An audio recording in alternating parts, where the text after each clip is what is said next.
तो आज मैं निकला था अपने हॉस्टल। ये जरा भाई साहब मेरा ये गिर गया है, ये टांग देंगे जरा। लैपटॉप इकट्ठा करने 40 से 50 हज़ार तक के जितने भी लैपटॉप्स मिले, तो मुझे कुछ टोटल 4 लैपटॉप देखने को मिले।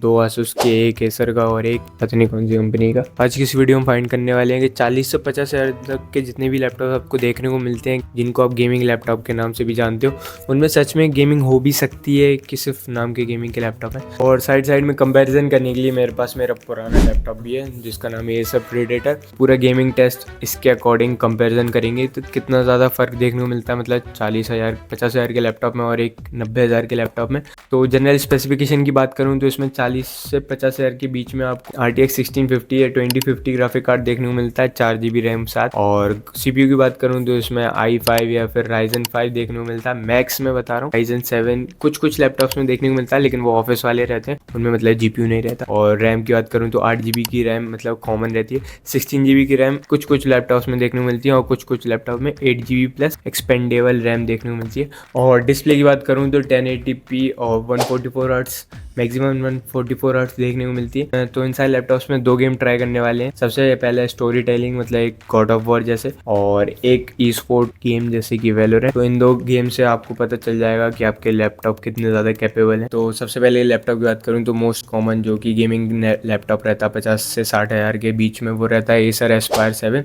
तो इसमें स्पेसिफिकेशन की बात करूँ, इंटेल का i5 प्रोसेसर देखने को मिलता है और RTX 3050 ग्राफिक कार्ड है 6 GB का। तो 45 से 60 FPS तक इसमें देखने को मिली थी। परफॉर्मेंस चार्ट भी देख सकते हो, CPU 100% तक यूज़ हो चुका है और GPU कुछ करीब 70% पे। तो कुछ ये हाल थे एसर एस्पायर 7 के। और साइड में कंपैरिजन करके बताऊं अपने लैपटॉप से, 120 FPS तक का देखने को मिल रहा था। जितनी ज़्यादा प्राइस उतने ज़्यादा FPS, ऐसा सीन चलता है। और साइड में वैलोरेंट की बात करूं तो वैलोरेंट में इसमें आपको 200 FPS तक देखने को मिलते हैं एसर एस्पायर 7 में। और कंपैरिजन करूं अपने लेजेंडरी लैपटॉप से तो उसमें अराउंड 500 या एक बार तो मैं 660 FPS तक मैंने देखे थे। वो ग्लिच था, मुझे भी पता है, लेकिन शो ऑफ कर रहा हूँ। तो उसमें 500 तक FPS देखने को मिलते हैं, कहाँ 200 कहाँ 500। मतलब एक स्मूथ एक्सपीरियंस जो बढ़ता है पैसों के साथ। मतलब तो जितने लोग सोचते हैं ना कि 40,000 में गेमिंग कर लेंगे, 50,000 में ई स्पोर्ट्स प्लेयर बन जाएंगे, या फिर एक बार लैपटॉप ले लिया 50,000 का, अब तो गेमिंग।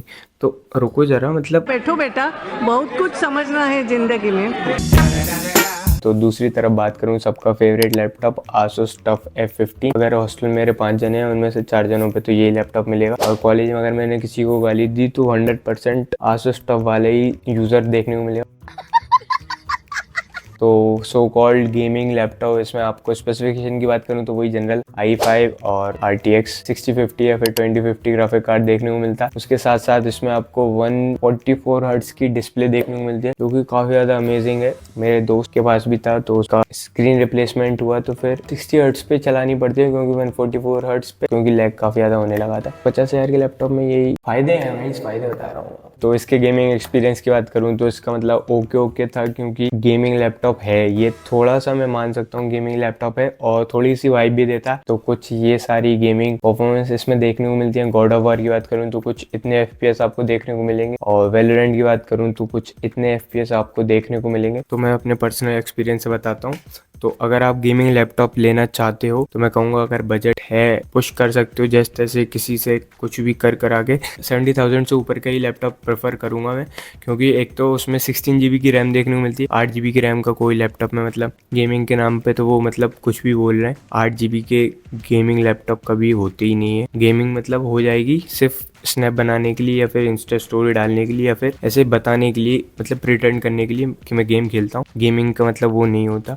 और दूसरी बात, उसमें अगर आपको कोई फ्यूचर प्रूफ लैपटॉप चाहिए तो 60,000 तक की रेंज में ही देखने को मिलते हैं आपको। कोई भी अगर लैपटॉप लेता है तो वो मैक्स 3 या 4 साल तक तो उसको चलाता ही है। 3 या 4 साल के लिए रोज की एक दिक्कत हो जाएगी। मतलब समझ रहे हो ना क्या बोलना चाह रहा हूँ? रोज वही उठाओगे फिर वो लैग करेगा, हल्का सा डिस्प्ले कभी उड़ गई।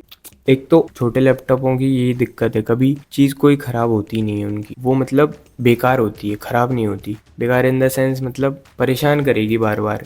मेन प्रॉब्लम है थर्मल्स। अगर 1-2 घंटे ज़्यादा गेमिंग कर ली इन लैपटॉपों में तो आप आराम से इन पे रोटी सेक सकते हो। और एक बार रेडिट पे मैंने ये पोस्ट भी देखी थी, तो वहाँ से लैपटॉप के वेंट्स वो हैं जो पिघल चुके हैं। तो वो इसलिए होता है क्योंकि अगर आप उसके नीचे कोई बेस वगैरह नहीं लगाते तो एयर फ्लो नहीं हो पाती, जिससे आपका लैपटॉप मेल्ट हो गया। किस लेवल पे गेमिंग कर रहा होगा वो 40,000 के लैपटॉप में। दूसरी मेन इशू की बात करूँ, बैटरी इशू।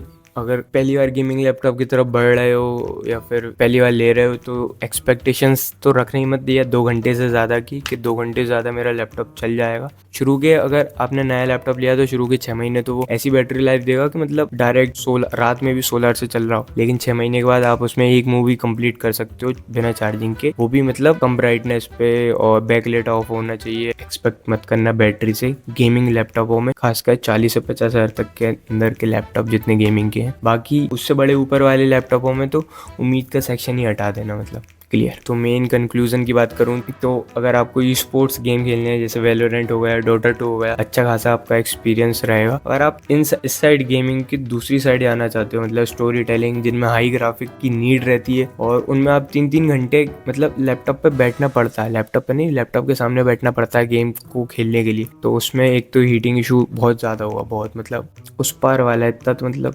FPS देखने को नहीं मिलेंगे आपको, तो कभी कभी फ्रेम लैग कर जाएगी, तो उसमें ज़्यादा दिमाग ख़राब होता है। तो इससे अच्छा गेम ही मत खेलो। तो बात मानो, थोड़ा सा अगर बजट पुश कर सकते हो तो करो, अगर नहीं कर सकते तो फिर इन लैपटॉप्स में गेमिंग को लेकर अपनी उम्मीदें, अपनी होप्स मत जगाना। तो ये थी आज की कुछ वीडियो, और मिलता हूँ किसी और वीडियो में किसी और टॉपिक के साथ। तब तक